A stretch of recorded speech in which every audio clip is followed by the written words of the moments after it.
Hey guys, welcome back to the channel. In this tech tutorial video, we're going to show you how you can fix the Opera browser keeps opening or starting automatically on your device in 2026. So let us dive into this.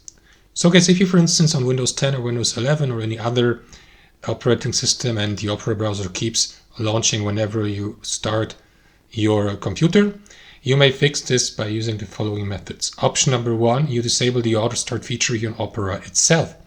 To do that, head over to the Opera browser, click into that icon in the top left, select settings, or use the shortcut Alt-P. Inside your settings, navigate to on start here to the left.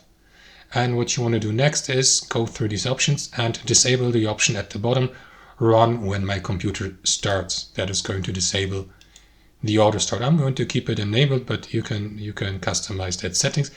If that hasn't fixed the issue, guys, there's also option number two. You may navigate to your computer's or device's task manager. Let me do that here in my case. And here what you want to do is head over to start.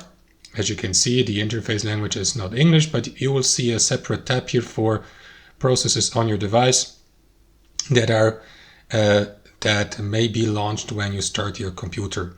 So you may go through that list, look for the Opera browser. Let me scroll down a bit and you will see that option here, Opera Internet Browser. So under Start, you will see either enabled or disabled. So what you want to do is right click into it and select Disable if you'd like to turn the auto start feature off. And that's it, guys. That's the two solutions that may contribute to fixing this issue in 2026 on Opera browser. Please let us know in the comments down below if it did for you. Thanks for watching. Hope you enjoyed it, got some value from it, and we catch you later.